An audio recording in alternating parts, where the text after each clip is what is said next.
guys, I'm Pixel Dan, and this is a review of the Nickelodeon Teenage Mutant Ninja Turtles Revoltech Raphael. That's right, we're taking a look at the second figure in this amazing Revoltech lineup of the TMNT. So let's go ahead and take a look at my personal favorite Ninja Turtle in Raphael. As you can see, he comes in that same style window box packaging that we already saw with Leonardo. However, Raphael's is colored red to match up with his preferred bandana. The window there fully showcases the figure and all of his accessories within the box. And then if we flip that around to the back side, we get a bunch of Japanese, since this is an import after all, but also we get several images of the action figure within and all of the different poses we can pull off with those included accessories.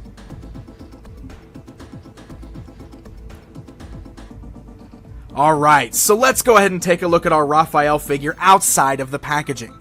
Now, unlike with Leonardo, there's nothing that we actually need to attach to Raphael here. Since he doesn't have sheaths or anything like that, he's ready to go right out of the box. And since we already took a look at Leonardo, we do have to compare Raphael to him, just so you can see that there are differences between the turtles, which is perfect because that's exactly how they appear in the cartoon series. So if we stand Raphael side by side with Leonardo, you will notice that Raphael is a little more stout. He's slightly shorter than Leonardo, and he's a lot bulkier. He has a much wider shell there, and just has a bit of a heftier look to him all around. He's also got a lot of cool little details that we didn't see with Leonardo. For example, you'll notice he's got that signature crack right there on the front of his shell. He's also got several little scratches and scars kind of seen on the tan part on the front of his shell there, and even if we flip the shell around to the backside, he's even got some cracks and some chunks missing out of the back of his shell. Because, of course, Raphael is the tougher and rougher of the turtles, so that's why he's a little more cracked up than the rest. Now, the figure features the same beautiful paint job that we already saw with Leonardo. So he's got a really great kind of flat color to him.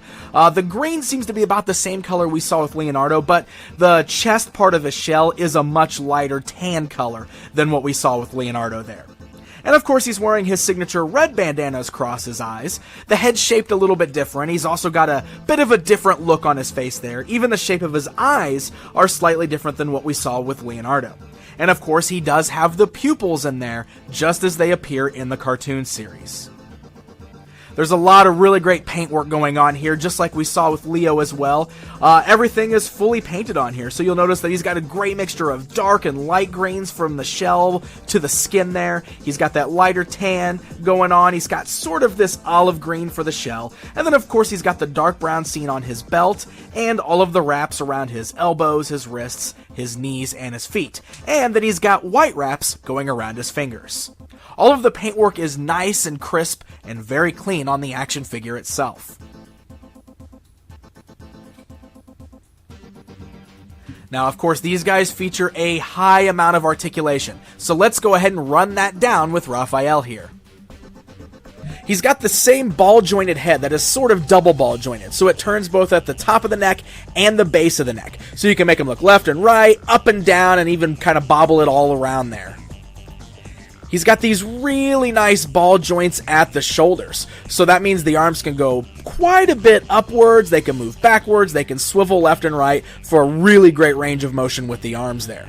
On top of that, he's got ball joints at the elbows, which have a really great mobility to them, so you can really bend those arms there. He's got ball joints at the wrist, so you can swivel them left and right and even kind of pivot them forwards and backwards, and every single finger is individually articulated. He's also got a torso cut there, so just like we've seen with Leonardo, you can actually kind of maneuver his upper body. First time we've ever seen Ninja Turtles with a break at their shell. He's got ball joints at the upper thigh, so the legs can twist, they can move forwards and backwards there. He's got the same type of ball joints at the knees underneath the knee pads, so you can get a great range of motion with the legs there. And then the ankles there are also ball jointed, so you can roll the feet all the way around on these guys. Now, you might have noticed that I did pop that arm out of socket while I was bending him around. That's because they do tend to kind of pop out of socket, but that is okay. These figures are meant to do that, so it's very easy just to pop it back in if they pop out of socket. Then, of course, just like with Leonardo, the back of the bandana can also be posed, and it's got the ability where you turn it left and right, and it rotates the eyes in his head. So that way you can make Raphael looking straight on, make him look left, make him look right, and you even have the ability to turn it all the way to the side to completely white out his eyes, just like they are seen in the cartoon series when they're running into battle.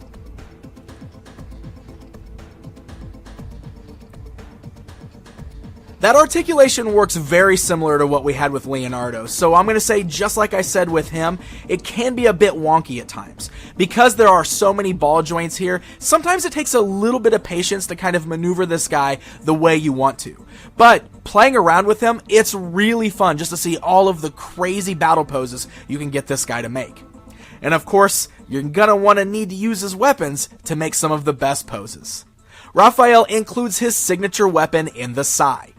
And just like we saw with Leonardo, the weapons are fully painted. So we've got great brown handles there, we've got kind of a lighter brown at the base of the handles, and the blades themselves are a beautiful metallic silver. I do need to point out that one of my sais does have a nasty brown paint smudge on the blade itself, which you can see there in some of the shots. But other than that, they are really nice.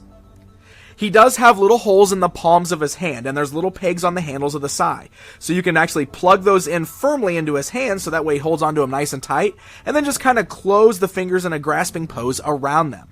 Now we can get him in some really great battle poses, and you can get him holding those sai in different positions. You can get him holding upright, you can have him holding them upside down, and without using the peg, since his fingers are individually articulated, you can even get him grasping it where that middle blade goes between his fingers, which is one of my favorite ways to pose Raphael action figures.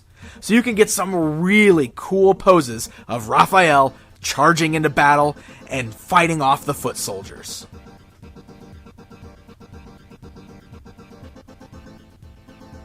So Raphael does include a few other accessories in addition to his signature weapon. First of all, he also includes his own little display base. Very similar to what we saw with Leo, it features a New York City kind of sewer lid there on the bottom, and the little backdrop there has what looks sort of like a mailbox. Now this stand isn't meant to actually attach to his feet and stand him on it, but it's more meant so that you can get aerial poses out of him. You notice there's a little ball-jointed peg right there at the top of the mailbox. There's a hole at the bottom of Raphael's shell, so you can firmly plug this little peg in there, and it balances perfectly, so that way we can pose Raphael in some dives or some jump kicks and get some really cool aerial battle poses out of him.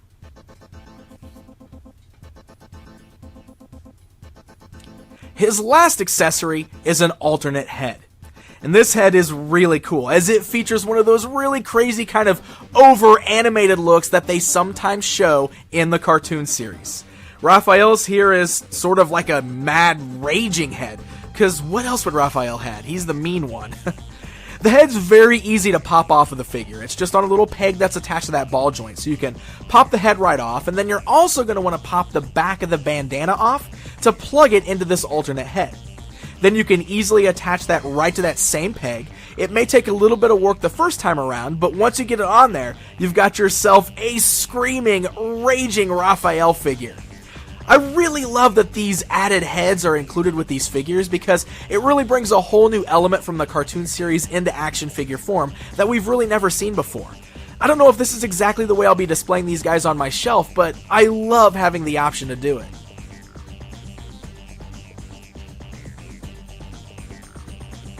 Alright guys, it's comparison time. Here's a look at Raphael standing alongside both of the basic Nick versions from the Playmates Toys toy line. That way you can see the difference between them. And here he is standing alongside some of the other collector Raphael figures that we've seen in recent years. From Playmates Toys featuring the classic cartoon series and movie, as well as NECA Toys focusing more on the original comic books.